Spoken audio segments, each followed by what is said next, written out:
Hello，大家好，我们是大叔中文中文，你们这太拖沓了，真是太多了。我们现在要这个简单简洁啊，铿锵有力啊。对，那我们最近都想要玩开盲盒的主题哦。那我们上一次已经玩过了一次了哦。那就是我们随机问各个大叔问题啊，没有各个啊，只有其他2个，一共才3个眼，只有3个眼，还有哪些我没有看到的眼吗？笨书的后面门后面多了好几个，你看。哦，对对，昨天柜子里观众柜子里还多了一个，观众里有好多大叔啊。好，那我们今天呢也继续来问盲盒问题。那我们的游戏规则就是一个大叔问问题之后，其他2位大叔必须回答，而且不可拒绝，必须要完整的讲出自己的回应。好，这是简单的一个规则。那我们今天从笨叔，怎么又是笨叔哈？从好，让笨叔醒一醒吧，笨叔开始。对好，我今天的问题是这样的啊，因为我们紧张。就是不要太难，我想让2位大叔设想一下啊，因为常常很多电影里有一个概念，就是人生有很多平行空间，然后你在另一个空间，可能就是做不一样的事情，有一个不一样的你啊。在我们的人生中，其实有很多节点，可能我们做了一个小的决定，你的一生就改变了。所以我想问2位大叔，你们设想在另一个平行空间里，你们最理想的一种生活是什么样的？就不是在做大叔，在某一个平行空间里，你最理想的一个状态，人生的状态是什么？所以他在这个平行空间里，我还是我吗？还是我可以你还变成是你，但是是另一个你。你这个话题倒让我想到，未必是一个理想的状态。就像刚才笨叔说的，就是人生中总有一些节点，就是你往左走还是往右走，你的人生轨迹就完全不一样的。我觉得对我而言有一个节点是非常非常重要的，就是大学毕业的时候。大学毕业的时候，我本来可以选择留在老家浙江，对，或者来西安，我最终来了西安。但假如当年我没有来西安，我的人生轨迹会是怎么样的？其实我也挺好奇的。这一点其实我和我老婆吵架的时候，我老婆也说，你当时要是没来滚回去住了。吵架的时候你每次就说这个是吗？我当时就是选了那不是，他就说他会说，就是有时候他会觉得就是说，其实你当时要没有来西安的话，或许会更好，对你可能会更好。哎呀，有点伤，有点感伤哎。对，因为其实有一段人生的这个，就觉得很迷茫，然后也没有什么起色，感觉好像就碌碌无为啊。在没做大叔之前呢，大叔现在在起步，让我有点人生的小方向。在前面有段时间的话，成天吵架，因为这些人生的这种很迷茫的这种状态，所以就会陷入一些争执啊，会陷入一种感觉，好像要是当年怎么样，会不会更好？对。所以其实有时候也会想，当年我要是没有来西安的话，我可能会做什么？会做什么？你觉得是现在的那个没来西安的你在哪里？没来西安的我在哪里呢？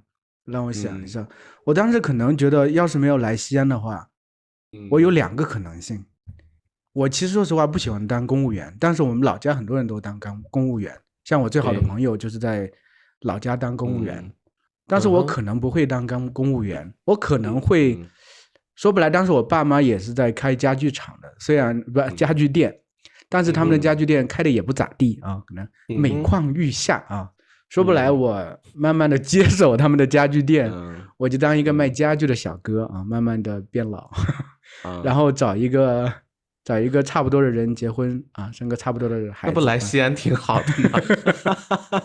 其实这样想起来，灿叔没有去西安，也不会现在跟灿嫂结婚嘛，所以那个人生是很不一样的。对。但灿叔，你能不能不要想的这么实际？就是你可以抛开这个，抛开这些东西比较理性的想法，就是说你你也可以抛开你的道德观都可以。好的，对，我想开发我的脑洞，在另外一个平行宇宙里在另外一个平行宇宙里，我希望我那个平行宇宙是另外一个星球你变成宇航员了吗？不是，我是一个星球，我是整个星球的领主这整个星球只有我一个人然后呢，我就开始编故事，能不能也不要特别不要那么遥远好吗？对，也不要特别的那个不接地气，应该是说一样在地球的这个平行空间。对，让我找到了，我想到就是我的理想生活，其实我一直没有实现。可能我在大学毕业那个点，我不管是我没有来西安或者在老家都没有关系，但是我可能当下就是我决定去干一件事情在那个平行宇宙里我是一个意志很坚定的人，认准什么我去努力去干的这么一个人。我可能已经成为一个名满天下的作家我写出了一沓书然后很多书里的这些故事呢都被改编成了电影这个我感觉就很爽，这应该是我理想中的平行宇宙的这么一个状态现在你俩就高攀不上我了就是我是一个我们变2书中文而已了。然后我们要不要请灿叔来采访一下？灿叔这个出场费很贵的对这是我的理想的状态灿叔还是有个作家梦对，但你通过大叔也是可以实现的，可以实现，还可以继续把你的小故事就是需要一些时间来酝酿，酝酿够了就我们就崛起了，对不对？对，我们就崛起，像重庆人说雄起雄起雄起雄起我们就雄起对茶树嘞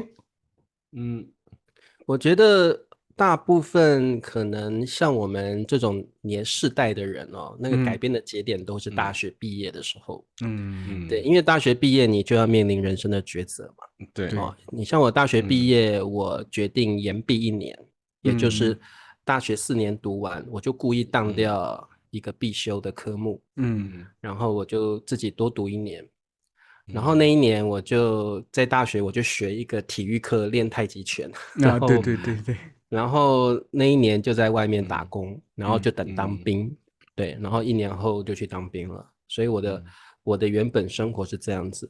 那如果某一个节点可以改变的话，我是真的蛮想出国留学的或者出国工作，不一定要留学去工作其实最根本的变化就是希望我可以去这个国外看看，去国外旅游所以我如果这个节点改变的话，可能我也不会延毕1年可能我家的家境也不错，可以供我去美国读书或者是留学或者是去工作吧。所以我会觉得这个节点一改变之后，我可能就去美国工作，然后这个在纽约的街头找工作或者是去读书然后我那个时候其实对歌剧很有兴趣我那时候喉咙还不错，很会唱歌剧然后我就到这个百老汇是吗的门口在看着然后我就有一天买了门票之后我就进去了然后呢我太早进场了所以我看到很多百老汇的这个声乐家或演员在那边表演然后我在那个节点里面呢，我就会看到一个女高音在那边唱歌然后就唱着歌剧然后竟然是我非常熟悉的歌剧的曲目比如歌剧魅影好了然后他唱到一个然后我就在那边跟着然后热泪盈眶吗？那个我就热泪盈眶好了，然后就跟着那个一起唱那个 The Phantom of the Opera， 然后那个女的听到我这样唱和之后，她也跟着然后我们2个就一起到达了那个高潮是2点咪的那个高潮。你就坐在观众席里，然后她看着你们，然后我们就这个对视对吗？四目相望之后，我们一起到达了2点咪的最高音这样子因为那个 The Phantom of the Opera 就有这个最高音的那个对然后他就走下舞台把手伸出来递给你一张纸条吗？没有，然后我也把手伸出来然后他就把我拉上去说今晚就跟我一起表演吧我也是然后呢，就在这个百老汇临时的一个表演中，我被挖掘了。然后我也跟这个女高音相恋了。之后呢，我们就成为了这个音乐上的伴侣。我们相知相惜，然后没有多久呢，我这个百老汇的歌唱事业也非常的顺利。我们俩呢就像神雕侠侣一样，开始这个巡回美国演出。然后我有一次打，我以为你们把这个剧团给买下来了。我们还没赚钱。那我还记得有一天我晚上我打电话给我爸妈的时候，我爸还记得你好像已经发生了这个茶叔，你好像在讲一个真实的经历似的。我就跟我爸妈说，爸妈，我在美国找了一个歌唱的工作。然后我爸妈说，啥？歌唱的工作能赚啥钱呢？你还是回台湾工作好了。我说我也找到了一个可以结婚的老婆。哦，好，那就这个歌唱的事业不错，你就待在美国好了。那因为他们一直想要我结婚嘛。对，没有反对你那个找一个外国的媳妇。没有，他们只要结婚就行，这个长相有人喜欢就好了。我爸妈的想法是这样。然后在父母亲的同意之下，我还是很传统的人，需要父母同意的。那我就去看对方的父母了。没有想到这个女高音竟然是个孤儿。然后我知道她的身世背景之后，我怆然泪下。好可怜哦，她是独自长大，还练着一身的这个歌唱的技巧。所以我就决定要更加呵护这个女性。所以我就说，我们就在巡回全美演出的时候，我们就顺便去玩吧。所以我们就也游历了美国各处。那终于呢，那个房车吗？就是开着房车，没有开着每个公园住一段时间。我们没有钱，我们租车。我们是很穷的，我那时候很穷，没有钱。露营在百老汇演出的人有多穷？没有，我是没有，因为美国消费很高，你们知道的。然后这个我的这位女伴侣呢，她又这个没有爸爸妈妈，她也是靠自己。所以你们露营还是说路上就是住汽车旅馆啊？没有，我们就是租一个小房车，那种拖拉车那种东西的啊，后面可以拉行李的那种。怎么这么真实呢？感觉真的是在说一个历史。然后有一次我们到了那个黄石公园之后黄石公园之后，我们就在那边扎营了。然后我就想说，是不是还要买门票呢？你们舍得？你们有钱吗？对，我们把2/3的积蓄都花在买门票上面，这样你们高兴了吧？这只是个故事，这只是个节点而已。你的细节太多了。然后我有一天早上起床，我就看着我的女伴侣在我旁边睡得很甜蜜，然后微微的一笑。我觉得我一定要娶她。我就到他说我有了，没那么快，我还没那么强壮。然后我们就到我就那天早上我就看到他的笑容，我就到了这个外面的帐篷呢，拔了一根草，把草绑成钻石的样子。然后就把它收在怀里。然后当我这个女高音伴侣起床之后，她就习惯性嘛都要练一下。那她练完之后呢，我也跟她唱和。对，我们早上的这个例行公事就是一起唱高音，唱到那个2点咪的最高潮之后，我们才会去附近逛一逛。那就在我们达到最高潮的时候呢，我就把我怀中的草戒指拿出来。我要跟她求婚。才求婚呢？我以为你们都在一起了。没有，就在一起也要正式求婚啊。女生都要仪式感嘛，对不对？尤其是美国女性都希望受到重视，对不对？然后她看到戒指之后，我心里以为她会嗤之以鼻的，就不理我就走了。没想到呢，她这个被你打动了，泪流满面，被我感动。然后她就收下戒指之后说：“我愿意。”他已经会讲中文了我愿意。然后就带上去，然后我们就一起在合唱一首的 Phantom of the Opera， 一起达到人生的最高潮这样子。对，然后我就在美国定居下来，然后就在美国生活，然后这个事业也是我很喜欢的歌唱事业，然后这个伴侣也算是心灵的伴侣，灵魂伴侣，所以就在美国过着很平凡的生活。然后后来有了小孩之后，我们就决定呢，一边做歌唱的事业，然后一边就是搬到一个靠海的一个海滩小屋去住。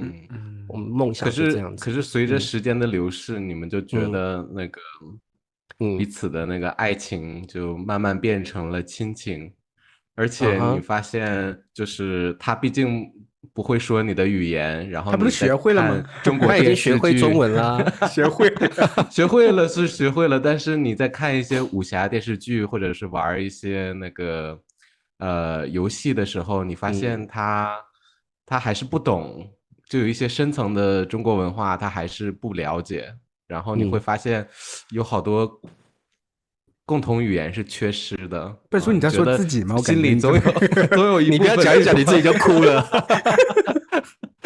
你会觉得好像你亲身的经历，自己心里背书的节点要开展了，不懂的。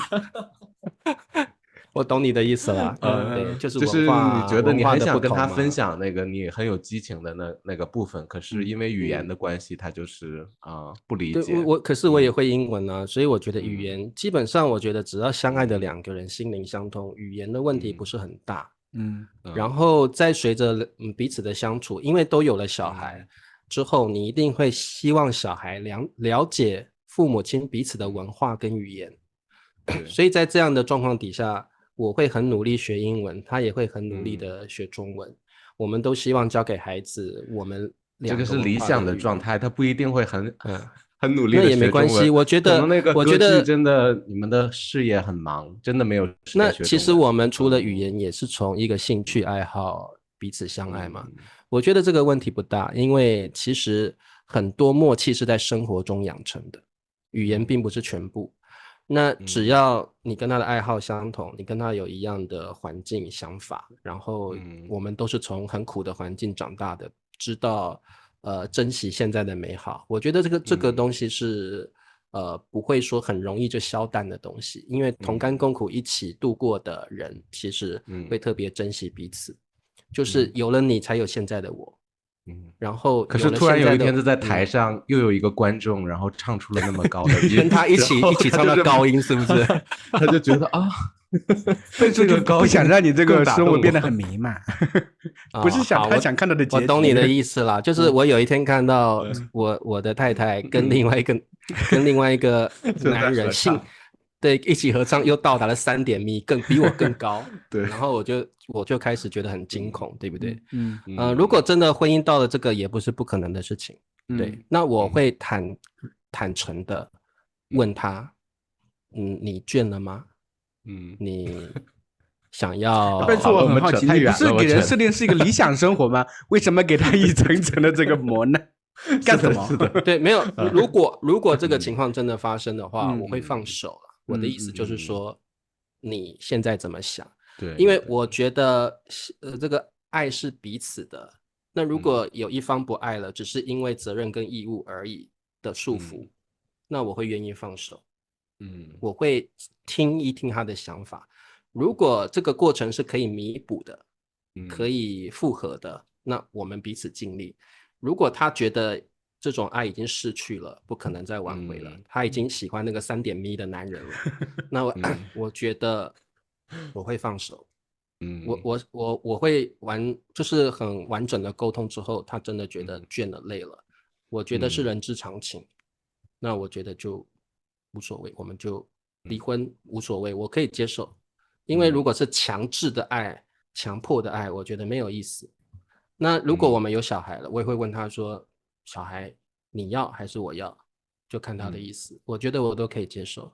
我觉得我不会去强迫啦，好像一定非得要跟我过一辈子。如果已经都不爱了，何必呢？对啊。但是我发现你的这个人生底色是悲伤，你干什么？悲伤，本来这么开心的事情，你想要拆散我的美满的节点。没有啦，我相信，当然生活不是完美的，所以我也接受任何的不完美。对，所以如果真的要离婚，那就离吧，缘分尽了就尽了。我觉得我也不会强求。对啊，生活就是这种突然有这种，这个时候突然有一个人打电话说：“哎，理查老师吗？我是灿叔，我是，然后我和笨叔要做一个大叔中文，你要不要做呀？”对对对，所以人生就有一个转变也不一定。然后我们就3个一起唱到2点米。对，然后那个 view 破表。好，笨叔你嘞？你嘞？你问我俩这么开心，你嘞？对啊，这个茶叔讲完这么充满细节的故事，我感觉我在你们后面发言总是很有压力。但是我的话，我我没有想那么细节啊，我可能就我也没想细节，我什么细节？不用细节啊，大概的我会想跟现在的生活完全不一样的一个这个版本啊，我会觉得可能我会是什么杂技团的杂技演员呢，或者是某一个明星的伴舞啊，然后我比较喜欢当这种陪衬的角色，然后对，然后不想当那个中心，我比较觉得 C 位的那个位置会有很大的压力，但是我又很渴望去表现自己，所以就会可能想试一试这种完全不同的生活，跟那个教书啊没有关系的。可能教书我一直是坐在电脑前就不太动的状态，我反而想，但运动员的话我又没有那个运动细胞，也不是，就感觉好像也没有那么吸引我，但是可能就是表现类的这种表演类的可能更有意思一点。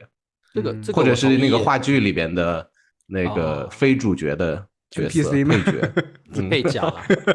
对，就是其实这个我认同，就是对，就是教书教那么久了，就不太想再做教书类的那种想法了。那肯定。那变叔有个问题，如果你想要伴舞，你想要帮哪一个明星伴舞？或者你要当谁的配角？对有没有特别想要成为某某人？那我都没想过，但是肯定是流行这个火一点的吧。那给那个周深之类的那种，就是一线的呀，可能而且这个音乐可能要动感一点的，我不想跳那种非常艺术的吧，就是可能还是要节奏感强一点。男团呀什么？男团那也太过了。中国 K-pop。但我又不能接受自己那个很长头发，然后比较娘的那个感觉，又不会啊。我觉得有男生有的长头发。但是我问你，你是喜欢在人群中相对会隐没一些这种感觉的这么人吗？不是特别扎眼。就是又不想隐没，又不想扎眼。就是可能是一般那个军师的角色吧，就是说在军师还不扎眼，军师够扎眼好不好？在那个首领的旁边，就是如果这个首领倒了的话，他们还觉得军师还有利用价值。就是就是第二重要的地位的人。对我不太喜欢当那个最焦点，但我也不想就是不想默默无闻、默默无名这样。明白。对，好，有意思。好，那来参出来个问题，下一个就刚好怎么问题都和这种假如怎么杠上了。我也是想了这么一个问题，就假如我们人有下辈子，你想当什么？我给你们几个选项啊。不一样，因为下辈子你不一定当人呢。对啊。比如说第一个选项女人，第二个选项猫，第三个选项狗，第四个选项石头，随便，后面就你们自己延伸啊。就是你们可以想象你们下辈子想当任何东西都可以，为什么啊？茶叔先开始吧，点点头。点点头表示我完全没想法。我可能会想当女人试试看。因为你说当动物，猫狗等等等其实像我看那个动物频道看多了，真的觉得动物生存非常辛苦，都是弱肉强食的那种环境。那猫跟狗虽然你有几率成为宠物，但是你也很有几率成为流浪动物，甚至是被虐待的那种动物。那如果你是野生动物，比如说豹啦、大象啦、羊啦、鹿啦，弱肉强食的世界其实是很残酷的。对，那我也不希望这样好像漂泊在野外，然后哪天就被老虎或狮子吃掉了。你咋这么理性呢？给出答案和我风格这么像。然后如果当男人这辈子当男人了嘛，我倒是希望下辈子当女人试试。对。然后尝试一下女人的不管是生理上或心理上的变化。那你问你一个问题，假如你下辈子是一个女人，就是我们两个大叔，你会喜欢哪一款？哇，这个问题好恐怖哦！我是喜欢这个文艺男青年灿叔这款。我会比较喜欢灿叔，我会比较喜欢灿叔。为什么？对，为什么？稳重一点吧。你就背书不稳重，不喜欢帅哥吗？我觉得外表不会很吸引我耶。怎么感觉是被得罪？就是我觉得Ben叔比较飘，对，个性比较飘一点。灿叔是过日子的，对，灿叔是经济适用男是吗？就是柴米油盐那种型的嘛，你就是每天得要这样子过扎实生活的。那Ben叔可能就会我觉得比较飘，可能偶尔可能出国了，找到一个新的女人，他就跟你离婚就走了。我会给你一个星期非常浪漫的体验，一辈子都忘不了。如果我是女人，如果我是好奇怪的话题，如果我是现在是我在征婚是吧？如果我是女人，我觉得女人的想法是希望有一个比较稳定的生活。对。我觉得就是说，当女人，我比较想体验女人那种细致的心理状况是怎么样。你也很细心啊，你那个细。对，我的意思就是女人就能体会。女人的细致是很特别的啊，那当然是。就是你可以把情感表露于外。这个在我们这个中国传统，男生都是什么情绪都藏在心里嘛，哭也是不能随便就哭。你看灿叔现在哭了，就是太笑哭了，笑哭。对，所以我包括生小孩，我很好奇那个体验是怎么样。你想感受生小孩？不是，就是我会想，就是那个过程到底是多痛苦，就是所有的人生体验都想，生理的体验也要感受一下。那10个月的痛苦，或者是悲伤痛苦都有，还有喜悦、期待的心情。生出来之后，那个握住小孩的手那一刹那，那跟爸爸握小孩的手绝对不一样，因为那是出自你身体的那种感觉是怎么样？然后。如果可能跟另外一半离婚那种女性的心情会怎么样？我就会觉得，我如果能够体验一次女人的世界一遍，我觉得我会很完整的了解这个世界跟这个人生哲学的感觉，就是会了解这些东西，更完整的用不同的面向去了解这些东西。所以我会想当女人，而且我觉得当人更好的地方是会有比动物更多的思考，还有生活上的磨难跟变化，所以我肯定是要当人。对，而且当女人。对，而且人其实有很多不同的改变，比如说我曾经想过，如果我重新出生了，结果我是一个残障者，那我的心情又是怎么样？我真的有想过这些问题耶。就是说我甚至有想过一个很有趣，跟你们分享，就是如果真的有上帝在的话，他说好，这辈子你当人，但是你要选择，第一个当男人，但是你出生的时候可能瞎了一只眼，第二个你是女人，第三个你可能是比如说正常人出生，但是你只有25岁的寿命。那你会选择哪一个？我就曾经想过这样，那我会选择什么？我就会觉得说，这个人生到底是性别重要，还是一个完整的寿命，不是中途夭折那种状况重要？还是一个健康的身体重要？所以我有时候会思考这样的问题，我到底会选择哪一个？对，所以我有时候会去思考这个问题。对，好严肃，好严肃。变叔嘞，你嘞？变叔来个轻松的。我在设想那个茶叔母乳喂养的那个画面。我去准备一下。不要再想我是女人那一块了，很痛苦，很可怕。你自己说的要抓着孩子的手，然后我没有说哺乳啊，我没有说哺乳。我的话，我觉得我想当一个搜索引擎，或者当 AI。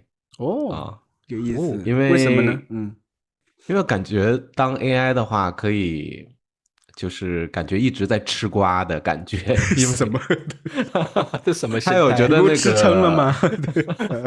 还有觉得人性是一个很有意思的东西，就可能很多人有时候自己心里的那个最深处的秘密啊，或者是一些想法呀，不会说出来，但是可能会在网上给 AI 说的时候，或者是可能会就是会把最真实的自己，或者是自己最奇怪的想法，或者是邪恶的想法，都会写在那个电脑里边。我不会耶，变叔你会吗？我不会这样耶。我觉得变叔是你比较奇怪。在搜东西的时候不会有戒备心，然后我会看这个人可能他搜的东西特别的傻，或者是他问了一些问题，就是特别的奇怪，特别好玩啊。这个说起来让我想起来我以前年轻的时候，我在搜索引擎写的 hot girl 你就会就是也有这种的，变叔就吃瓜心理，就知道灿叔的秘密。灿叔是 hot girl 是什么样的？或者是原来灿叔有这个癖好啊。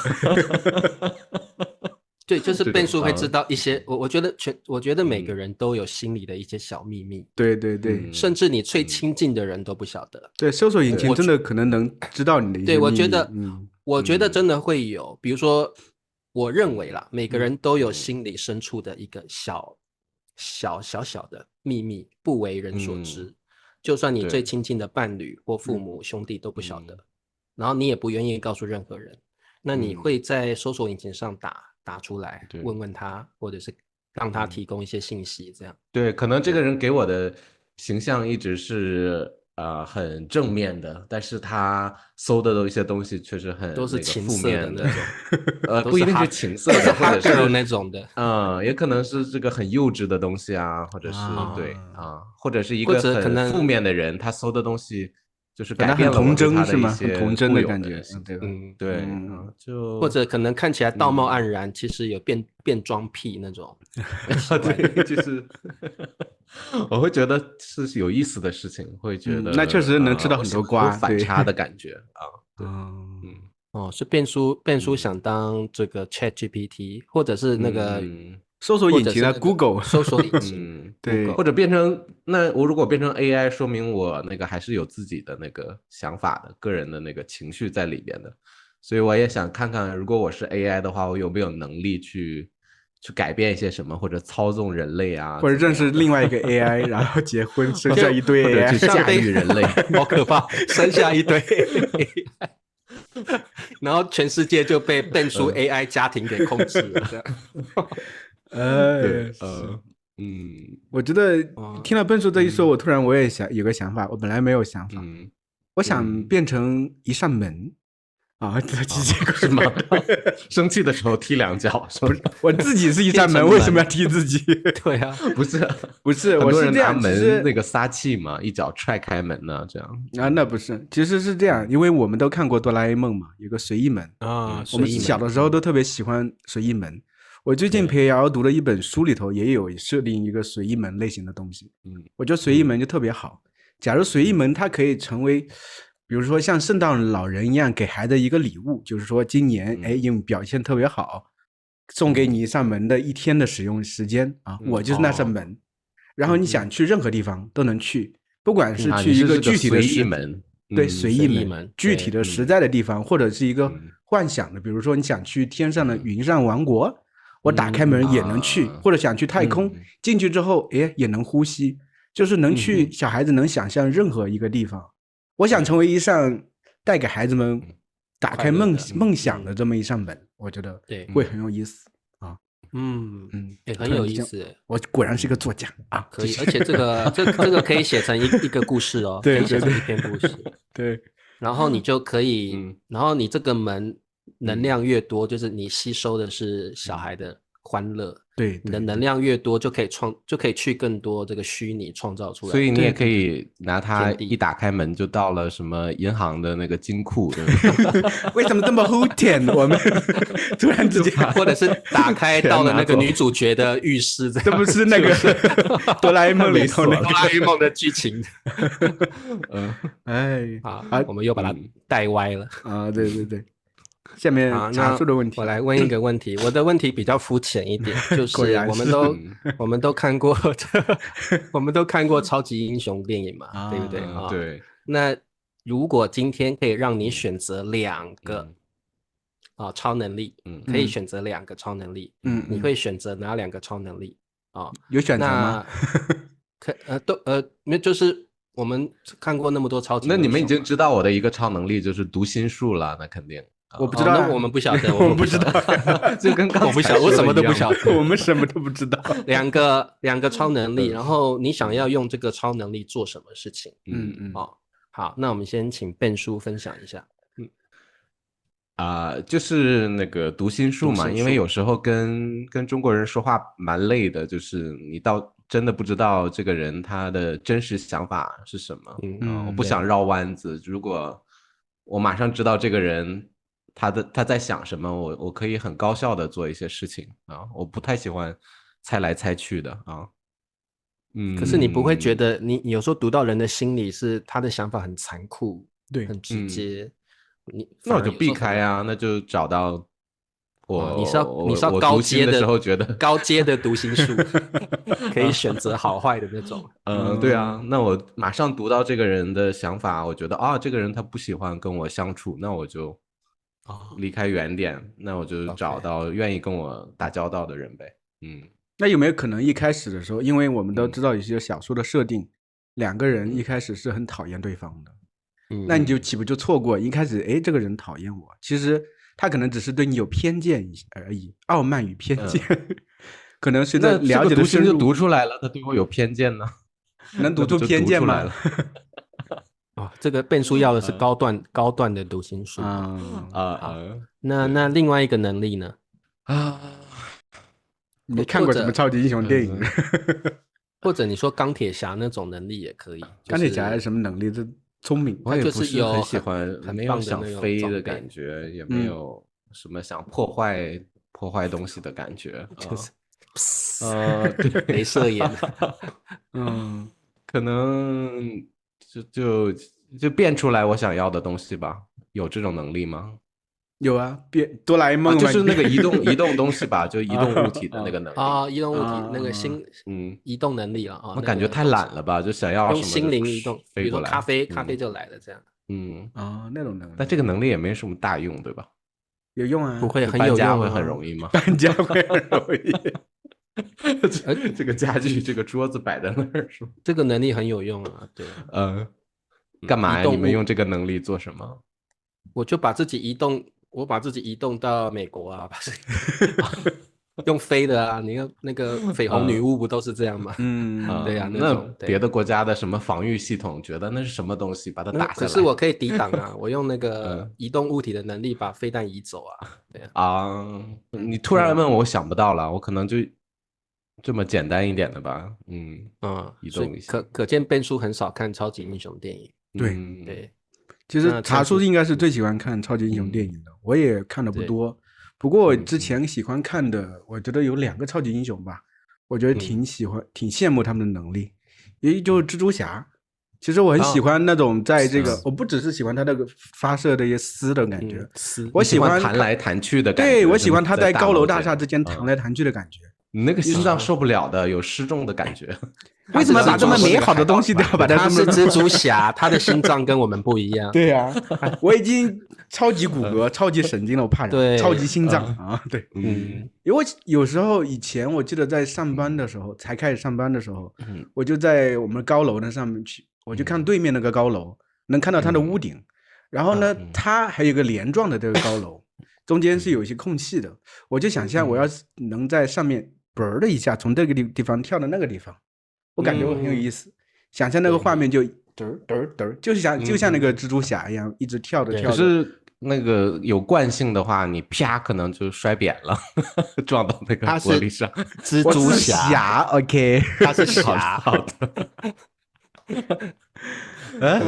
突然之间我的美梦破灭了，我是觉得这种就是所有的这个物理的这些规律都不受约束了，你可以在天地间自由的行走嘛，这种感觉。对，这是我是比较喜欢蜘蛛侠的，这是一点。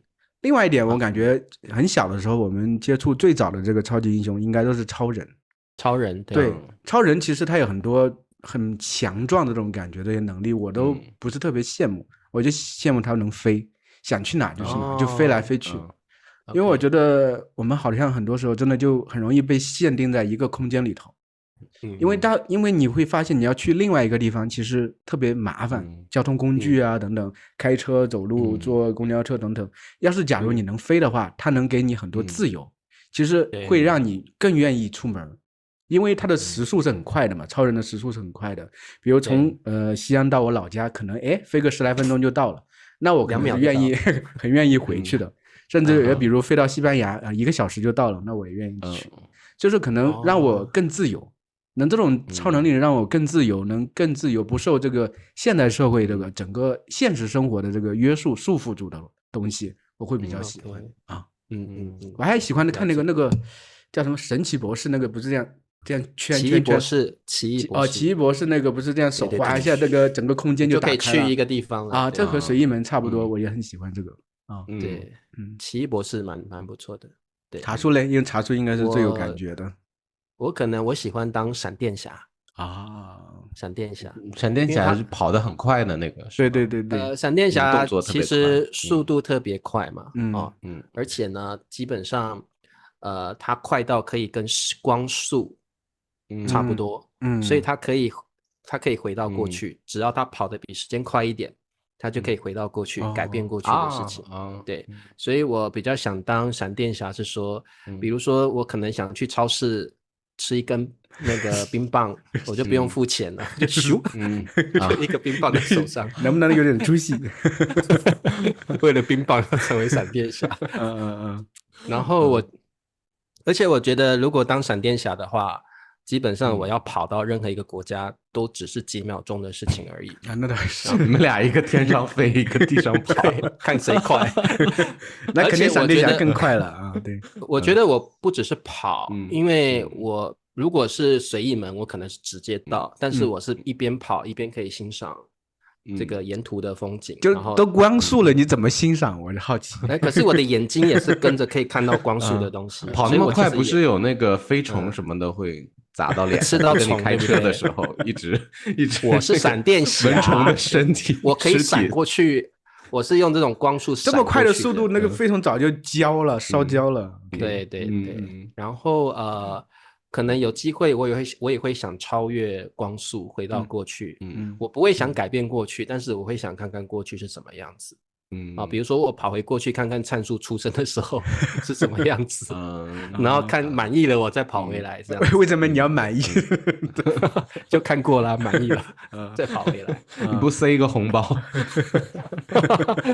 然后我妈一打开，这是什么台币？这是什么东西？台币还写个茶，然后灿叔留了30几年，今天打开终于知道为什么了。跑回去说一定要邀请笨叔和这个茶叔做大叔中文，就跑回30几年前写下大叔中文4个字，我再回来。然后那给笨叔也得留言呀，这样感觉是命定的一样。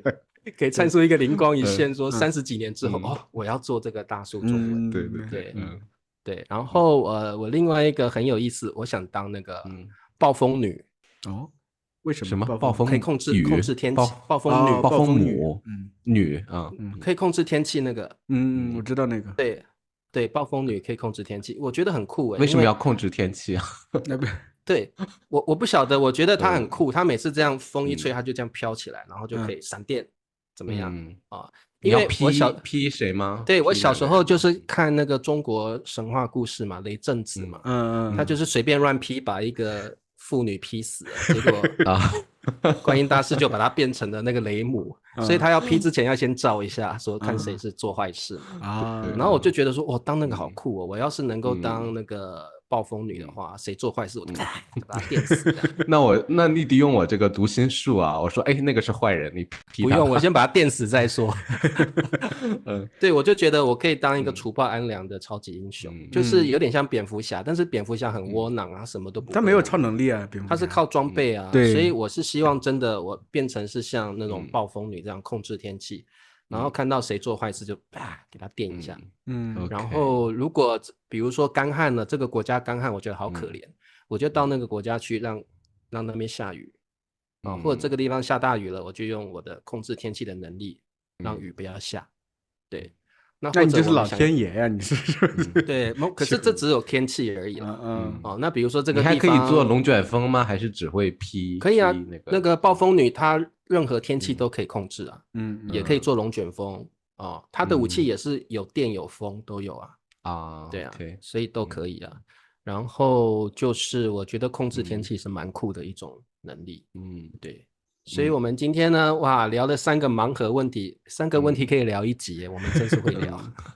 不过希望大家也可以发挥想象力，这些盲盒问题呢，如果你喜欢，也请你在下面回答我们。你希望成为什么样的下辈子成为什么样的人，或者是某一个节点，你希望你的人生有什么不同的开展，或者是你想要获得什么样的超能力，都请你留言告诉我们。好神奇！我觉得今天有超能力啊，就是问一个问题就可以编一个，就是这是我的超能力的故事，对，20页，好真实，感觉像真的历史。对，我觉得很神奇。今天我们3个都问了差不多就是这种问题，假如怎么样，对吧？对，这是我们3个都没有。我们的标题可以说假如什么？对啊，我的标题是假如下辈子什么什么，有下辈子的话你想当什么？